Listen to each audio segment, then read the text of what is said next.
Hello everyone, this is Nathan here, and today I'd like to make a quick video regarding the subject of playing scales on a piano. Now, as piano students, many of us were assigned scales by our teachers when we were young, and for many of us, unfortunately, scales represent boredom, frustration, and difficulty. But why? You may have seen pianists like Lisitsa or Yuja Wang play very fast, very like lightning speed. But how? Well, the answer is, it's not as difficult as it sounds. It's not rocket science, most certainly. The reality is, being able to play scales fast and clean is a lot more simpler than it looks and sounds. Now you say, Nathan, what is it that makes or breaks a scale? Well, today, that's what we're going to be exploring in this video. First and foremost, when we're playing the piano, it's important that we're sitting in a proper posture.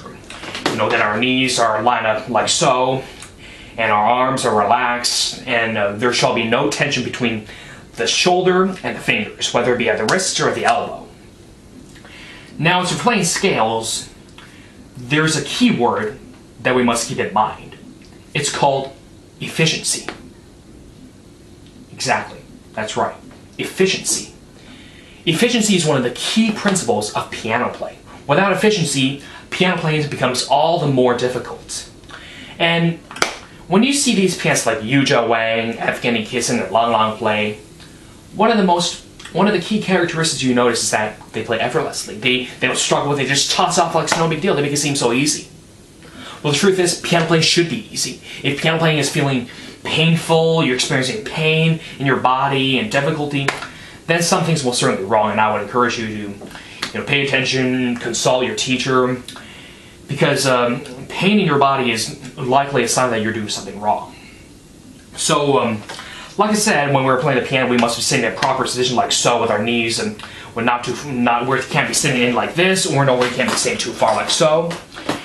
And obviously we have to have a relaxed arm and our firm fingers. But what is it, you say, that makes or breaks a scale? And first of all, in any major or minor scale, there are two hand positions. There's a 4-note position and a 3-note position. As an example, for the C major scale, in the left hand, I have a 4-note position, D, E, F, and G, right?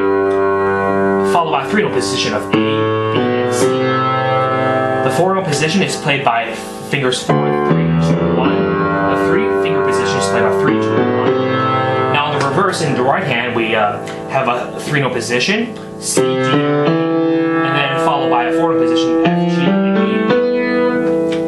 Now, playing these individual hand positions isn't much of a big deal, after all. But you say, what's the problem? The problem is how we link those two hand positions together. And that is precisely what I'm going to be addressing in this video today.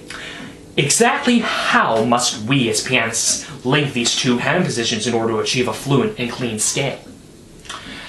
So, aside from the basic stuff, the basic concept that I just talked about, regarding our sitting position, our posture, and our relaxation of our arms, another problem is the thumbs. Remember how I said that efficiency was one of the key principles of piano playing? Well, on scales, that is especially the case. Because if you don't play efficiently, without efficiency, it is impossible to play scales fast, even, and clean. So, to start off, your thumb. Your thumb is probably the most important thing when playing scales. And what makes or breaks a scale is largely dependent on what the thumb is doing. So when playing any major or minor scale, the thumb must be lying on its side, like so. Now you say, why is that? Because watch, when my thumb is standing, versus this. When my thumb is lying down, see how close to the keys my fingers are? And then they're ready to take the next notes, like, so, for example, D.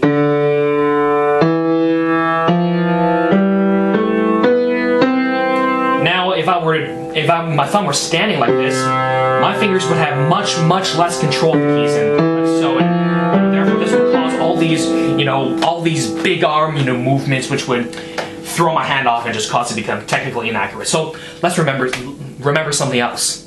Minimal movements. One of the key principles of piano playing is efficiency, like I said, and that involves minimal movements, as small as movements as possible, because the bigger the movement, the harder it is to technically maintain our control. So like I said, line the thumb aside,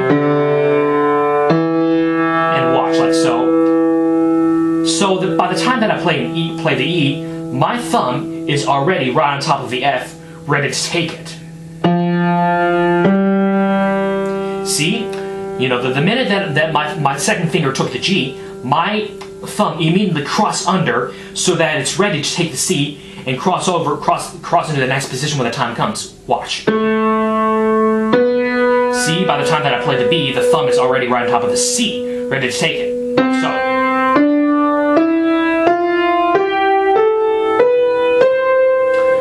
Now, okay, as for going down.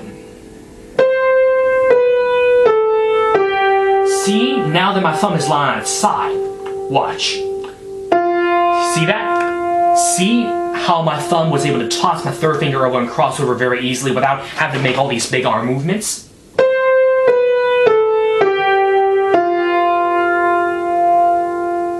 See?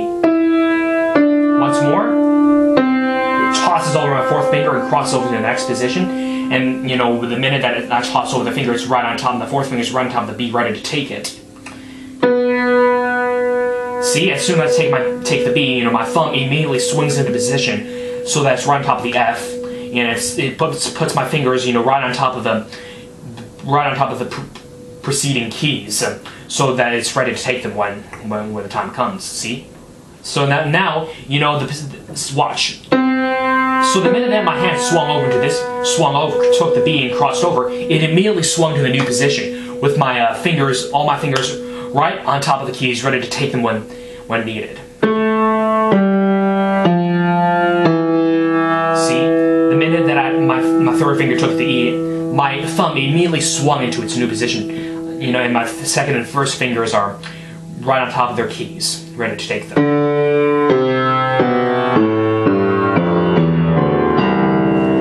Now, if you notice what I just did, I was able to do that all of it, without having any of this big arm movements. Now watch what happens if I were to stand my thumb like this. See?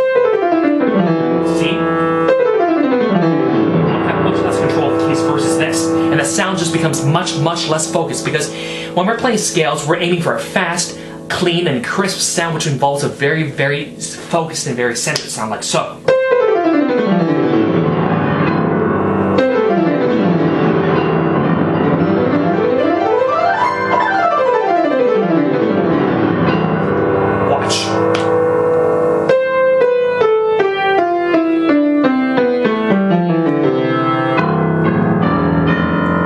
Same with the left hand.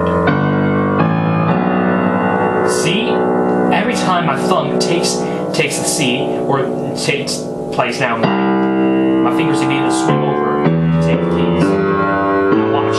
My fingers are swung to the new position, right on top of their keys, ready to take them. And I was able to do that all without having to make all these big arm movements, which would throw my hand off and compromise accuracy and technical security. So the same concepts apply to all the other major and minor scales, or even scale like this. From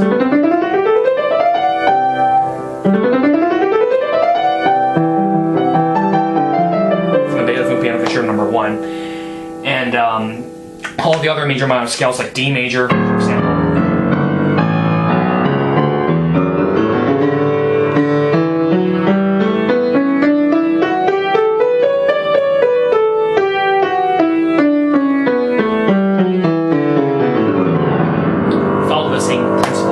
Same goes for, of course, black key-based scales like D flat major.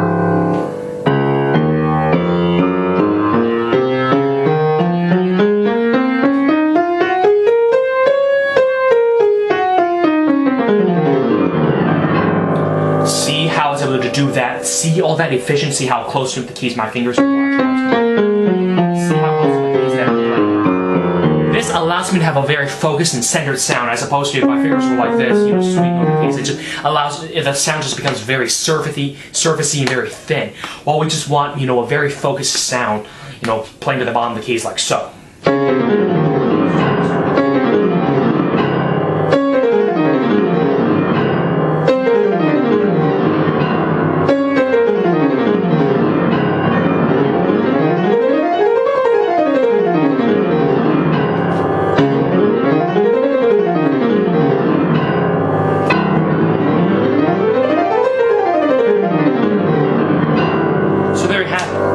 Fast scales, crisp, clean, strong, focused, and centered sound. Thank you very much for watching this video.